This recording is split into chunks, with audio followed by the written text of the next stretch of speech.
All right, folks, welcome back to the Coachful Coaching Leadership Podcast. And today I want to welcome Afton Brazzoni. Afton, how's it going? Hello. Thanks so much for having me, David. All right, Afton from Scribe National. We'll dive into that in a few minutes. But perhaps if you could spend a few minutes telling the folks out there who you are, what do you do, what's Scribe National? Yeah, absolutely. So as David said, my name is Afton, and Scribe National is a content writing company. So we really focus on storytelling and long form content for B2B companies, primarily tech companies, although we actually work with a lot of leadership coaches as well. It's kind of our second niche. And we've been around almost 4 years now, but I've been doing this work for about 14 years. In one form or another. We may get into that a little more later, but I'm a journalist by trade, found my way into public relations, then into marketing, and here I am today. Okay, so I guess that all flows very well, your journalist background into what you're doing as a content writer. Well, we'll dive into that in a few minutes. But as I said right before we started recording, I am very interested into the origins of your name, Afton. Yes. Yeah. So I get so many questions about this. And Afton is actually a river in Scotland. So the Afton River. The reason that I have the name is because the poet Robbie Burns wrote a poem about the river, which was sort of passed down through my family, my grandmother, my father, just aware of the poem, really liked it. Mm-hmm. And that's how I got the name. Now, I have yet to visit the river. I've actually yet to visit Scotland at all, but I definitely plan to do that someday. And I'd really like to go and, kind of dip my toes in the river. Hopefully it's not too cold being Scotland. But yeah, that's how it came about.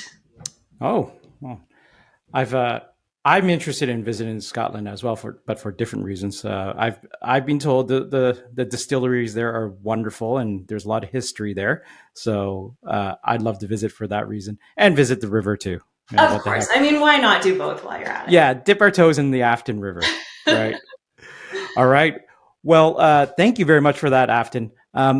Before we dive into the Scribe National, I do want to ask you one question about resilience that I sent you some pre-podcast questions and I asked you, the question was, what are some things that happened that tested your resilience? And I saw the word boundaries come up. Oh. And this has been a consistent theme on this podcast about boundaries, about setting boundaries. Talk a little bit about that, something that's tested your resilience. Yeah, I'd be happy to. And I think, boundaries, it's such a juicy one to dig into. And if we had been doing this podcast episode even 18 months ago, my answer would be completely different. It's such a work in progress, right? When you work on boundaries, I think that as a business owner, you really need to establish those for yourself because it can become very easy to work all hours or sort of not have any processes in place or not really require anything from your clients. And it is a two-way street, right? So in order to produce the best work possible for your clients, you do need to hold them accountable in certain areas. And I think that, when I first started this company, that was something that I was still learning and I didn't exactly have great boundaries around that. And so that would be things like not rushing a project just because someone wants it to be rushed, because that goes against our company value of excellence, which is our primary value. And so we can't do excellent work if we're rushed. And of course, there's times where we make exceptions, but that's just an example.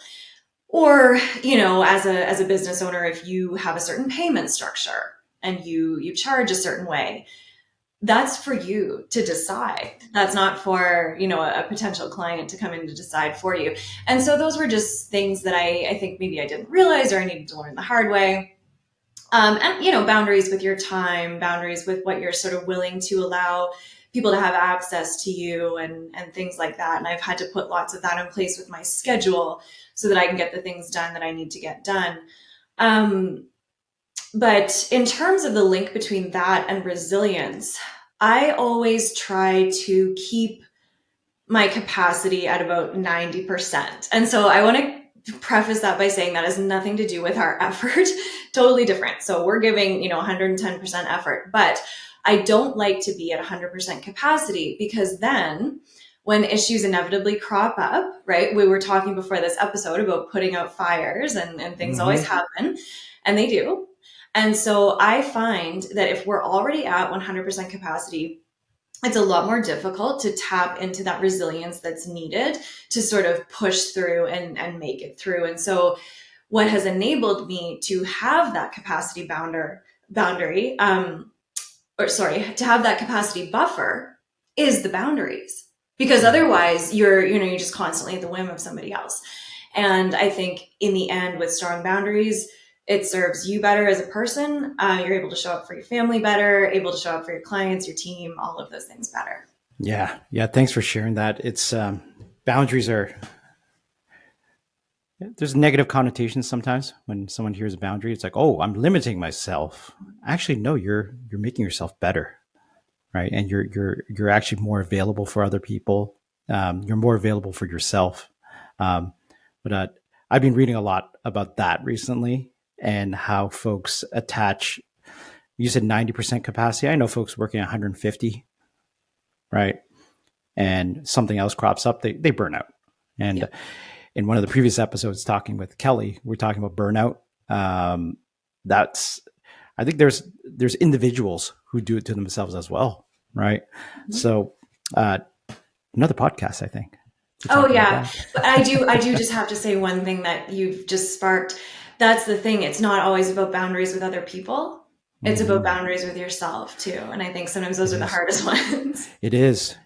Like there's a correlation between the boundaries that you set and the achievements that you want to make, the achievements that are attached to your self-acceptance, the self-acceptance that's attached to your self-worth, right? Everyone has that chain of understanding, right? Or chain of self-acceptance and self-worth. They're all connected. It's when you go overboard on one side, right? The other side doesn't stay in balance. So I'm very interested in the entrepreneur journey that you've had.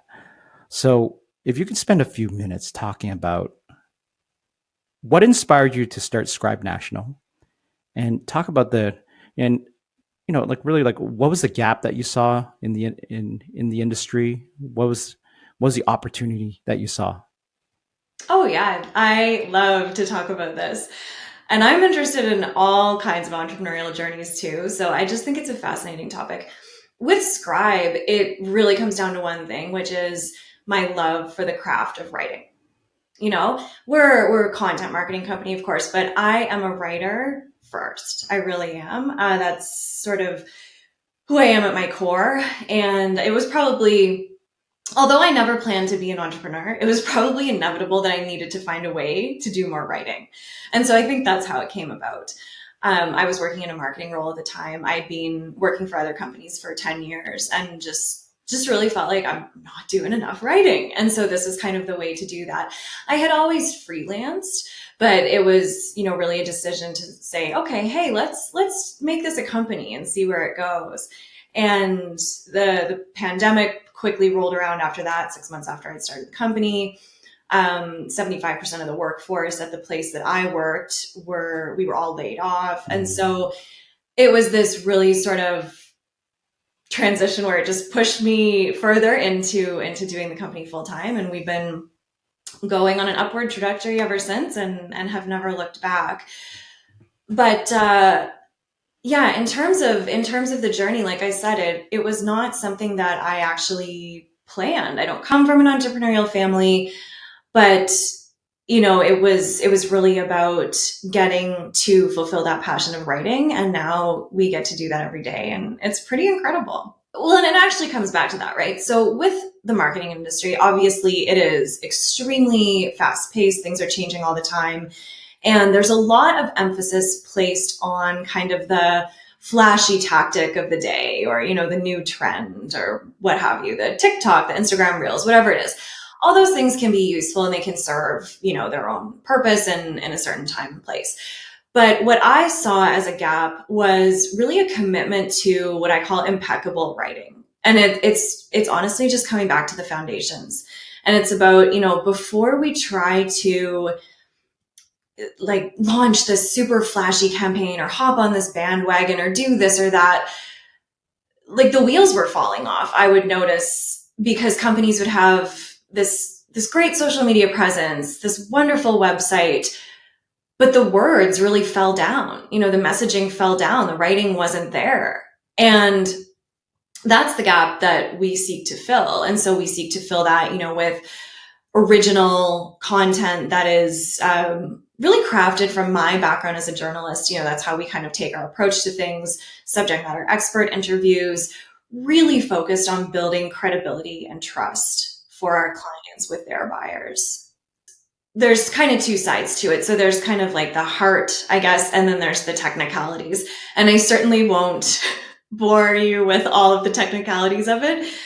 We've got actually a lot of resources on our website, a lot of blogs that talk about sort of the things that you can do, using hooks in your writing, using varied sentence lengths. I won't go into that so much, but that is certainly a big part of it. And then, the other big part of it really is that it's that rooted in research. If you're a company putting out messaging, you better have done a lot of customer research to understand the right type of messaging to be sharing with your clients. And so it really starts there. It starts with sort of that marriage of what does the customer need? And, what are they struggling with? What are they trying to achieve? And what is this company all about? So what are the values? What's the personality? What's the story? And you can't take either of those things on its own. You have to look at both. You have to figure a way to combine them, align them, that makes sense, and that, that serves both the company and the customer. And that is just as much a part of writing as putting words on a page is. So it's not just, about when you sit down to type an article. It's about everything that has been done before that and all the strategy behind it. And so that's what I mean when I kind of say the heart of it. And then, of course, bringing in the technical aspect of it too. So you were talking about just how you really dive into personas. You look at the values of the companies. You really try to bring the personality of the company out into the writing, right? I recall in one of our conversations, you talked about storytelling and congruency and trust. Mm-hmm. Do you recall that? Yeah. Storytelling is big for us, of course. And, I think what that comes down to is when I talk about that in terms of being congruent. So it's really about, are the marketing messages that you're putting out into the world congruent with what your company is actually doing, right? And so this becomes actually especially important if you're like a solopreneur or a consultant, or if you're really the only face of the company. I mean, it's important for every company, but especially so for example, like even just taking me and my company. So say if, you went to the Scribe National website, you sort of got a certain impression of the brand, and then you spoke with me and it was completely disjointed and nothing made sense, and you couldn't even see how I was connected to my company in any way. That's what I mean by, the branding. And this actually goes beyond writing, right? So it goes beyond what's out there in your marketing. And it's really about like every time you show up, because of course what we're doing right now is content marketing. It's just not the type that my company produces for our clients, but it's, a super, super critical part of content marketing. Podcast, one of my favorite mediums of marketing. And mine too. Yeah, well, of course. Yeah. And, so if I'm going to come on a podcast and talk about just, I don't know, just things that are like if I come on here with completely different values than I say that we have on our website, or so there has to be that cohesive story across any medium that you're showing up in your marketing. And so where that comes in with trust, of course, is that's what builds trust, right? So having consistency, having that cohesive alignment between everything that your brand is doing out there on the interweb and in person, in person talks, when you're even just at a networking event, things like that, that all counts. And that all works towards building brand trust. And so that's what I mean when I kind of talk about that.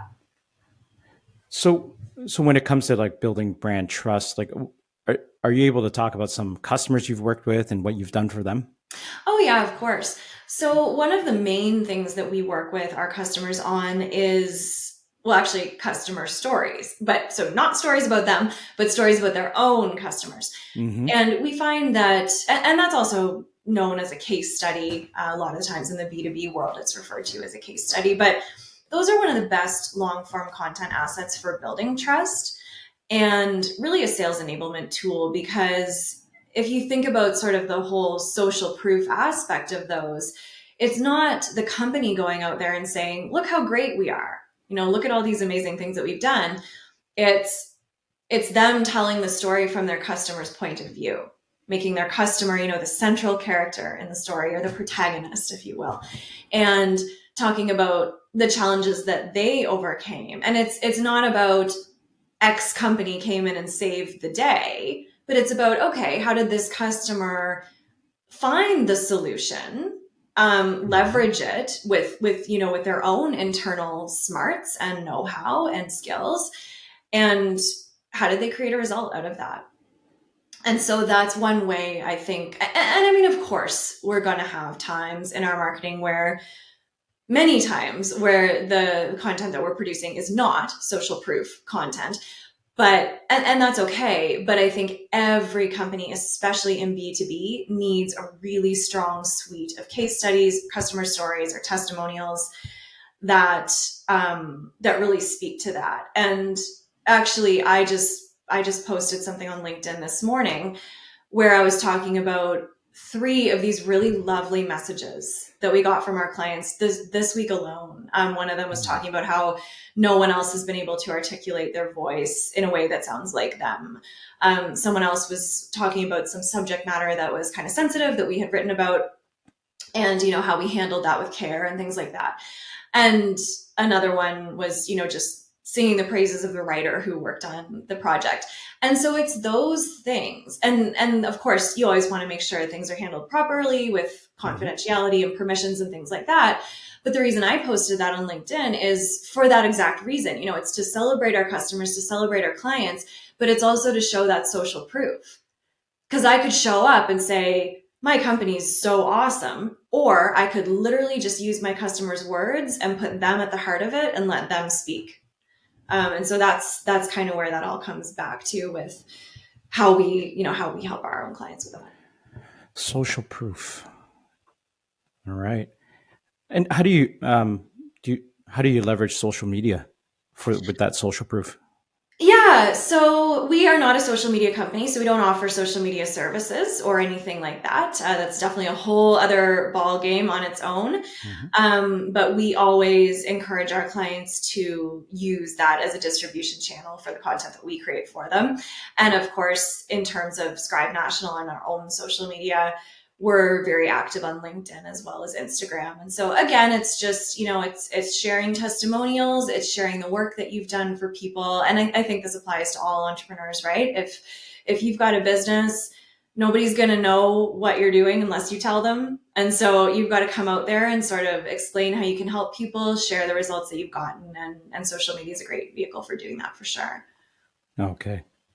No, thank you. I wonder, you say you were a journalist before. How did that prepare you for all the things you're doing right now, writing these customer testimonials, all the social proof that your customers clearly really love, right? How are there any elements from journalism that you've learned that you apply to this? So many. So I think the first thing I'll say is I mentioned our company values earlier and how excellence is one of those values. And so curiosity is another one of those values. And that is like, you can't be a reporter unless you have that quality, because why are you even doing it? So you are inherently, I mean, I think the people who are drawn to reporting are inherently curious about the world and about other people. And so that's something that, in order to find a good, like, it's always about finding a good story. That is always what it's about. And you bring that into your work in marketing, or there's a lot of journalists who also have sort of crossed over into PR. So they say, they call it like going over to the dark side. But that's what I did, right? I went from journalism to public relations to marketing. And so you have to take that sort of tenet of journalism, which is the being curious, looking for the story, and you bring that over into your work as a marketer, because ultimately we need to create content that's interesting. We need to create content that's valuable, that solves problems and that teaches people things. But if it's not interesting, we're never going to make it to the point where we can solve a problem or teach them something, because they won't read it. And so that's why that curiosity becomes so important, because it's looking for things like, what's the new angle? How can we add value over and above what's already been said about this? And then again, going back to those technicalities of writing, there's a lot that comes in there too. So there's this whole, editorial writing is very, very different from corporate writing, from marketing. And sometimes marketers, the writing can become very jargon heavy, very promotional, very salesy. And there's a place for that, right? It depends on the type of asset that you're creating. And so if it's a sales page, obviously that's going to have a certain tone to it. If it's a blog post, it should not have the tone of a sales page. And so having an editorial skill set, like actually understanding the technicalities of that kind of writing and being able to bring those into marketing, is super key. And then the other thing I'll say, which is certain, these are in no order, like this certainly is not least of importance. It's actually probably the most important thing. Research skills are critical. And that is something that you learn as a journalist. And that's something that is invaluable. The ability to find information, ensure it's credible, be resourceful, and find subject matter experts and things like that. So really, I could probably go on all day, but I think to boil it down, to recap what I've said, the curiosity, the research, and the technical editorial writing ability. Okay. Curiosity, research, technical writing ability. Oh my goodness, I have to add one more. It's quick. Yep. Deadlines. That is everything. I am extremely deadline oriented in my work, and our agency is committed to deadlines and meeting them for our clients. And that's another holdover from my days as a reporter. I can imagine. Well, I guess my only exposure to that, very honestly, is what's in the movies, right? It's like the editor's telling you, well, you got to print it by this time, right? Right. So and I worked in weekly news, so it's not like the deadlines were as intense as when you're doing something daily. But yeah, I think there's so many great things. And I think that this is so true of many careers, where you can find things that sort of cross over and can serve you in another role. Yeah. So I am curious now, like, about the impact of running Scribe National on yourself. Can we switch to that for a second? I'd love to. Yeah. I mean, to put it very bluntly, it has changed me as a person for the better, 100%. It actually, it's been transformational. Oh, transformational. How so? Well, so I mentioned to you that I never had an entrepreneurial background or planned to be an entrepreneur in any way. And so I think part of that was the organization that I was working for just prior to starting Scribe. This was a 90-year-old institution with a pension plan. And I thought that was stability. And I don't know if I would say I'm risk averse, but I mean, I'm somewhere along there, right? Like, I'm not a big risk taker. So So there was that. There was, it wasn't in my family. It was just the stable path was seen as something else, and the safety and the predictability and those things. And so have like choosing to sort of take the path of, okay, this is what's happened with this other job. Let's try this full time with Scribe. It pushed me out of my comfort zone. And I think entrepreneurship is all about that all day. Maybe not all day, every day, but pretty frequently at many points during your week, you're going to feel pushed out of your comfort zone. And so I think I really needed that. I think I've really benefited from understanding that the conventional idea of what's safe and stable, while that certainly is valid and I mean, to each their own, I now see that totally differently. And I now know that true stability is in knowing that I mean, the cliche, right? It's like, I'm in control of my destiny, but I feel like as an entrepreneur, you are. And it's up to you. It's up to you how you go out there and how you try to make things happen for your company and your team. And it's really in a lot of the day-to-day decisions that you make. And I think that gives you a lot of power as an individual, or a lot of autonomy or self-direction. And I think, yeah, that's just been such a transformational thing for me. And I mean, also just all the people that I've met. Like, I have met so many incredible people. I mean, most of them virtually, on calls like this, but yeah, there are so many ways that it's been transformational, but I think those are a couple of things that really stand out to me. So you said something that caught my ear. You were out of your comfort zone, and I think there's a saying: when you're out of your comfort zone, that's when true growth and transformation happens. So, if you were to summarize what that growth and transformation was, what would some of those points be? Self-belief is a big one. Confidence, like we talked about earlier, the boundaries. It's just not thinking like, oh, I'm not sure if this is going to work. I don't feel that way. Like, I make it work. I know it's going to work. I've been making it work for several years now.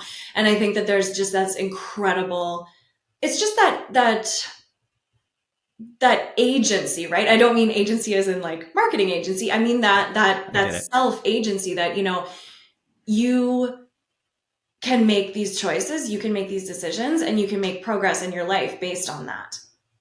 And that was an idea that I think I saw floating out there in the world. I mean, of course, a lot of us are sort of exposed to, we hear about online business, online entrepreneurs. You kind of think like, oh, is anybody really doing that? Does that really work? Or you sort of hear things.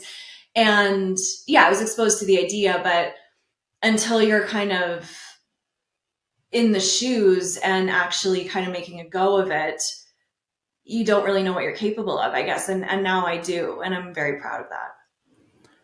Yeah. The importance of being able to say to yourself, I am capable. Like, what things are going to happen. Problems are going to always happen, but I know I'm capable of learning. And what's the worst case? I fail, but I learn. I learn something from it, and I'm capable of learning. That self-belief, my gosh, that's huge. That's huge. I can see why that's transformational, though, right, Afton? Self-belief it's something that it holds a lot of us back, actually, right? Like on this podcast, we talk a lot about self-doubt / imposter syndrome. And for some people, it's actually debilitating. Like their self-belief in themselves is so low that they're not willing to do anything that colors outside the lines, and to do something that's a little bit stressful, and hence you get no growth. And yeah, and that's such a good point. And it doesn't mean that you're never going to be in situations that you don't find stressful. Like, I find public speaking, I love it when I'm doing it, but it's that first 5 minutes where it's just, I can't even breathe. Not podcasts, but like, yeah, but I do it anyway. Like, nobody's making me do it, but I seek out those opportunities anyway. And I think those Mhm. kind of things are important to pursue, Yeah. whether it's that Yeah. or just things that scare you, right? Yeah. Public speaking still scares me to this day. You wouldn't know, like, when I mean, I used to do a lot of sales presentations and on stages, et cetera, for like a lot. I've done teaching in rooms of like over 100 people. It's the first 5 minutes. My this is feeling. There's my stomach is in my feet. Yeah. I black out somehow, and then I recover. 5 minutes in, and somehow I'm like, where am I? It still happens to this day. It's not as bad, right? But even to this day, it still happens to me. So, and I just do it anyways. It's what the heck. Yeah. I'm just doing it. Well, because there's something in that, right? And so I think it's like, don't count yourself out before you even try, because, and not that I'm happy that you also have that experience, but it's kind of nice to know I'm not alone in that. But yeah, so those first 5 minutes, and we can apply that to anything in life, right? And so it's like, if you or I avoided that opportunity because we knew how stressful that first 5 minutes was going to be, we would not get the enjoyment, the benefit, and the ability to share a gift with others in the whole other 55 minutes of the presentation. And so I think that can be applied to anything. It's like, just don't, like, yes, there is something that's going to be difficult or scary, but that's going to probably be minuscule compared to the joyous and, you know, valuable aspect of the rest of it. Yeah, I was reading about the stress response recently, and there's been like several TED talks about it, and some studies have done they've done where folks, when they see a specific stress as a growth challenge, like, hey, I'm going to grow from this no matter what happens, they tend to do much better longevity wise and stress wise. But when they see something as potentially harmful, it's like, hey, if I mess up this talk, my world's over. My career is over. My whole company is going to fall apart. If you see it that way, their longevity, both in business, their health, everything, it just declines. And so what you're talking about there is seeing it as a good challenge. It's like, hey, I'm going to be able to share this with folks, even though I'm scared. It's okay. Uh, you see, the trajectory just naturally goes up when Yeah. you have that mindset. So it's a wonderful mindset to have. I'd love to ask you just about, speaking of challenges of running your own business, anything memorable that or comes out, like something that's been really stressful, really challenging in running your business, and what'd you do about it? Yeah, this is a great question. There's all kinds of little challenges that come up, and I'll dig into it, but one thing I will say that I find very interesting is that every time a challenge comes up, so I'm really process oriented. I try to, so I have sort of you can call it an incident log or whatever, but I like to write a little bit about what happened so that I can sort of process it, understand why it happened, what Mm-hmm. I could have done differently. But what I always find is that no matter what challenge comes up, the next one is often completely different. You never would have anticipated it. And like, I think what I mean by this is basically there are always going to be challenges. Like you overcome one thing and the next thing comes. So some of the biggest ones that I've found have actually been related to what we were speaking about earlier with boundaries and and poor fit clients, we'll call them. And so obviously as a business owner, not everybody's going to be the right client for you. Your company is not going to be the right fit for everyone else. And I think it's really, really important to try to identify that up front. That's obviously something that you learn over time, and I've made that mistake. You're excited, you're new in business, you want to grow your company, so of course you kind of just work with any client, whether it's a good fit or not. And I think kind of learning to watch for red flags, which are things like, does an aspect of this business relationship feel like a violation of my boundaries? And so you do need to watch for those things. And is this client, is their sort of philosophy towards things aligned with ours? So that comes back to kind of like respect of the processes that you have in place in order to get them the best outcome possible. And you get to decide all of those things as a business owner, but I think sometimes we don't realize that, or at least I didn't really realize that. And a lot of the times when you come from working for someone else, you bring a lot of that conditioning with you. And so you don't actually think about like, no, this is my business. I get to make these decisions, because you've never actually had that kind of autonomy before. And so that's one thing where, and luckily it hasn't happened a lot, but the reason why it's such a big deal when you do have a situation with a client that's a poor fit is because it takes so much time and energy away from the rest of your clients. It is amazing how much time is spent and sort of redirected and drained towards those kind of things. And so those would definitely be the most memorable ones. I think it's probably only happened, maybe 3 times. We've worked with over 70 clients since the company has started. But yeah, the impact of it is huge, right? And so I think it's just kind of trying to learn from that, kind of trying to anticipate it. And you do get better at it over time. Sometimes it comes out of left field, but all you can really do is try. Yeah, I've had some friends who joke about firing their client. I mean, it is in some ways it's a breakup, right? Like, hey, we're not right for each other. Yeah, so. And that's a hard thing to do. And especially if you're sort of like, I don't know, I tend to be sort of an overthinker, and I'm always really like, I'm a recovering people pleaser and all of those things. So it's like, that is a hard thing to do. And another thing that made it even more difficult is because, as I mentioned, our primary company value is excellence. And so I had to reframe the way I thought about that value, because I was kind of getting into this place where I was treating that value as though it meant, we just bend over backwards and do whatever the client asks. And that's not the same thing as excellence. And I was in a mastermind program for a year with an incredible group of women. And one of the other women in the group, she said to me, kind of around the topic of how these kind of clients can take so much energy and time away from the other 95% of your clients who are amazing. And she invited me to think about, well, are you, by allowing this to happen, you're actually falling down on the value of excellence, not in the way you think you are, but you're not giving excellence to those other clients. So it wasn't about like, oh, we need to do everything someone asks. It's about, no, we actually need to draw a hard line so that we can be excellent for our other clients. But when you choose a value like that, just be careful, because it's a hard one to live up to. Yeah. People pleasing.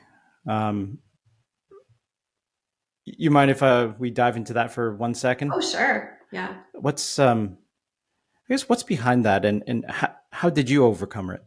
You talked about some things where you were given the realization of, oh, excellence is not pleasing. It's it's about doing the right thing. It sounded like, and if you don't do the right thing, there's impacts to all your other clients, right? In your excellence. So, can you talk a little bit more about that people pleasing? How you got over that, for your business? Yeah. Well, I mean, I think it's still a process. Like, I haven't fully gotten over it, but I would say very, very closely to, but these things are always a work in progress. And again, I think it's just tapping into that.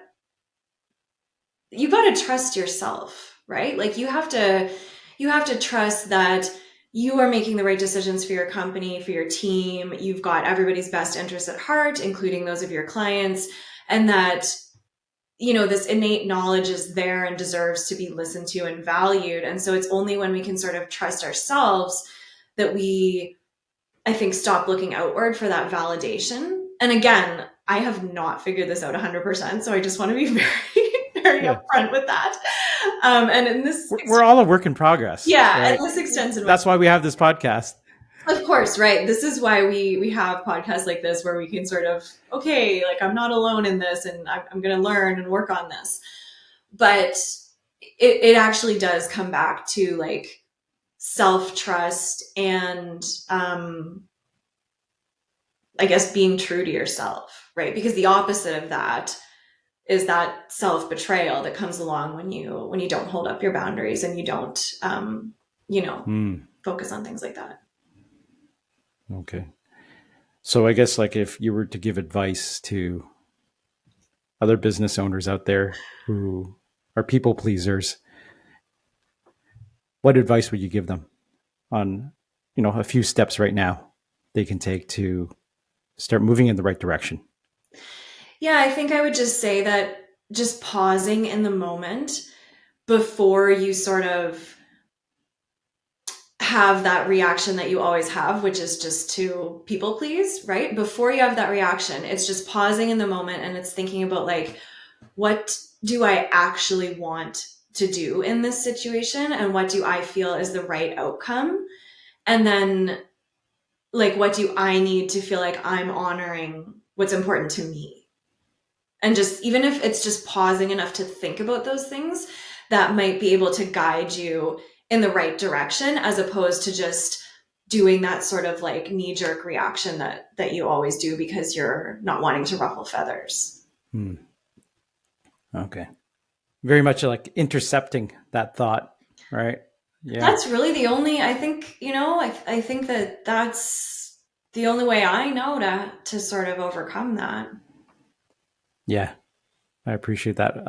For me, it's patience with things.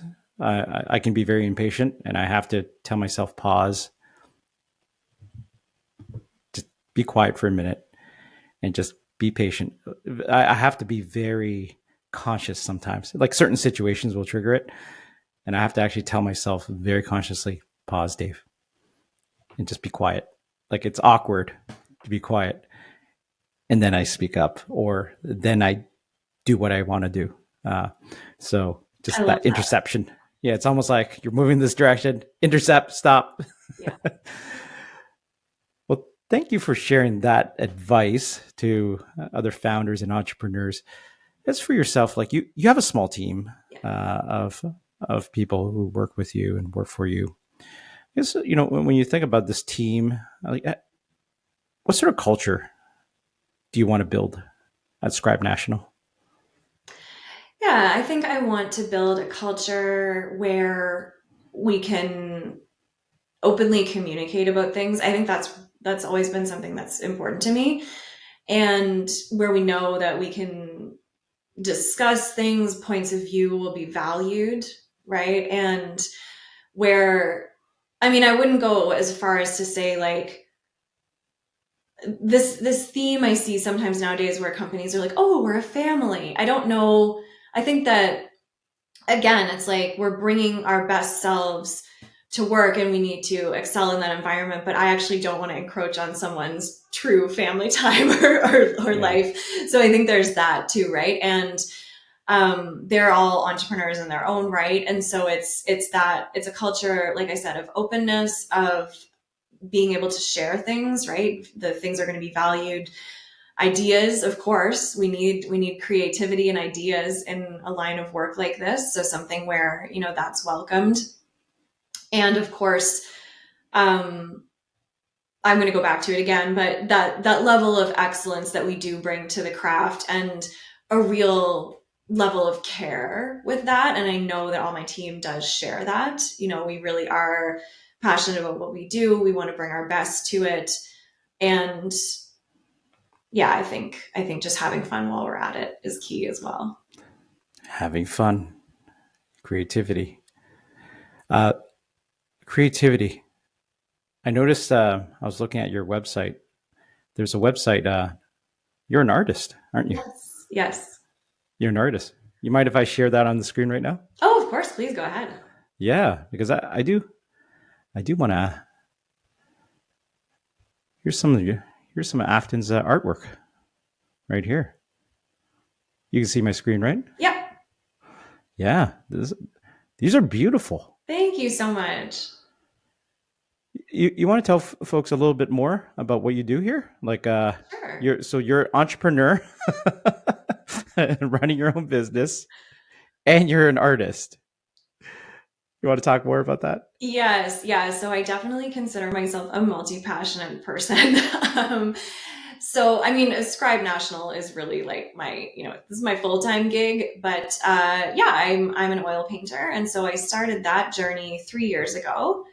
And honestly, had no idea I could paint. I was looking for something to do. Had recently moved to a new town, and a lot of stuff was shut down because of the pandemic. And so I joined a local painting studio, and turned out I really liked it, and seemed to be working out well, so stuck with it. I think you're too humble there. That art is really beautiful. Oh, thank you so much. Thank you. I really do appreciate that. Yeah. It's interesting because, going back to your point of being impatient, like I have had this sort of feeling with my art journey where I wish it would be going faster. you know Mm. like I've had a few sort of sales successes here and there with it and things like that. But when I think about my journey as a writer, that's a 17-year journey. It's actually longer than that, really. But you know I guess what I'm trying to say is good things take time, and we do need to be patient because, yeah, so I only started painting 3 years ago. And so really a lot of it is just to kind of just turn my brain off, right? Like it's such a great escape, and it's another form of creativity. I mean, writing is kind of my primary form of creativity, but this is a totally other form that you can just get so lost in such a good way, and it can just, like, hours can go by. And so I paint at home. I've joined a local art collective in the town where I live, and I actually I'm part of a group show that's coming up in a couple weeks, so I'll be bringing some of my pieces there. And yeah, just wish that there were more hours in the day, I suppose, to do that to the level that I do Scribe National, but I'm still figuring that one out. Well, we'll share this in the show links after, and subscribe if you can. Um, but I think the beauty of art and being creative is that the outcome is not necessarily predetermined if you're doing it right. Honestly, So true. um, it or at least it shouldn't be. Now, I've had friends who are taking pottery classes who constantly critique themselves, saying, "Oh, that was the worst class ever." I'm like, "Why? The bowl didn't turn out perfectly." Didn't you go there to relax, get lost for a bit, lose yourself in creativity? They're like, "Yeah, but," and I'm like, "Just stop taking the class. Don't take it. Save your money."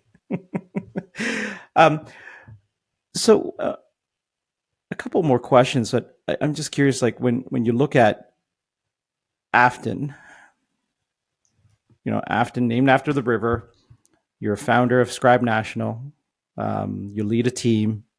You're balancing that with family. You're an artist as well.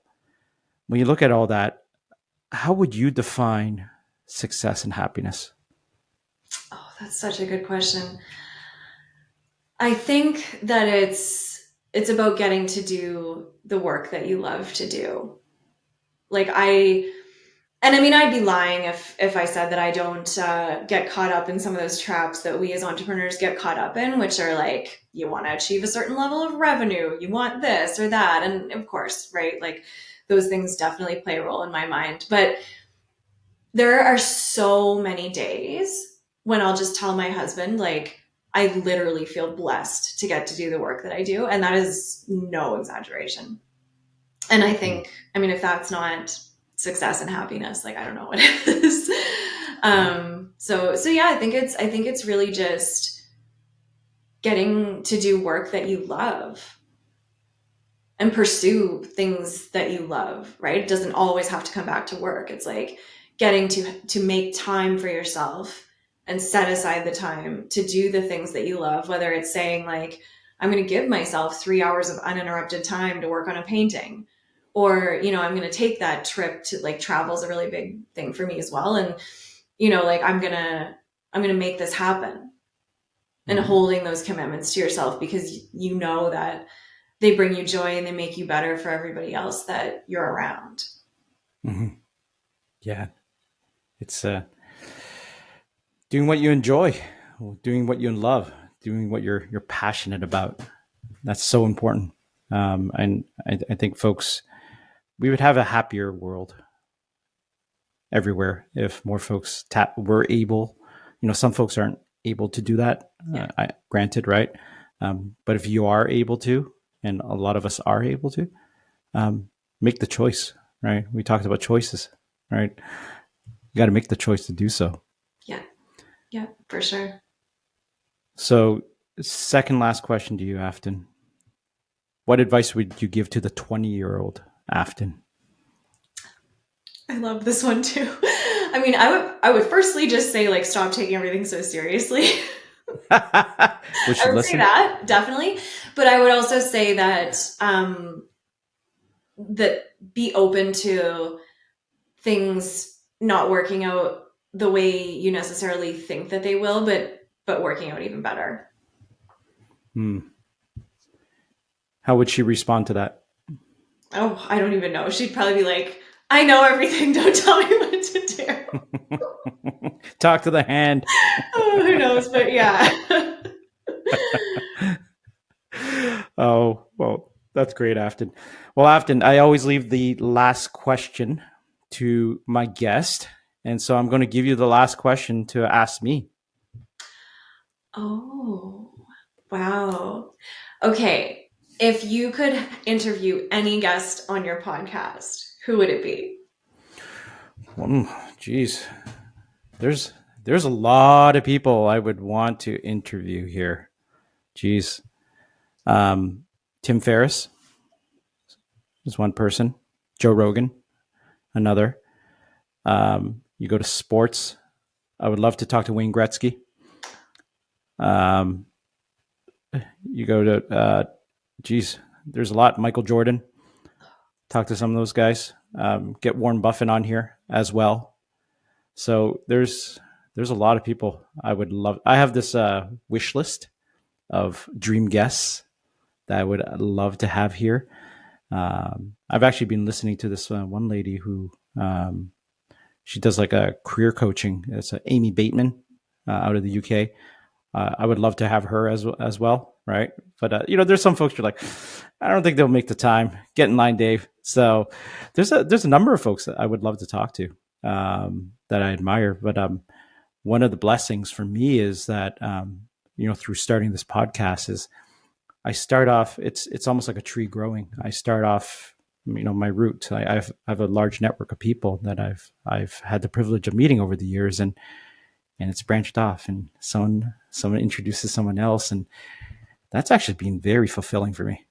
Speaking of passion, just meeting different people, like you and I meeting, Kelly introducing us. Yeah.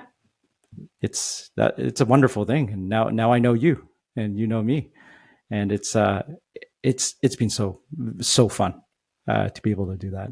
But yeah, I have a big wish list. Let's put it that way. I love that. And, that really reminds me of how we were speaking about curiosity, right? It's that curiosity about the world, curiosity about other people's stories, and look what you're creating here. So that's awesome. I hope you get lots of your wish list guests on.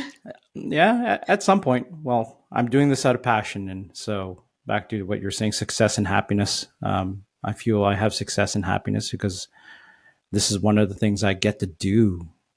Just it doesn't take up much of my time, but I get to do it. I have that freedom to do it. But I also think that it's because I'm very disciplined in the other things I do, which allows this freedom.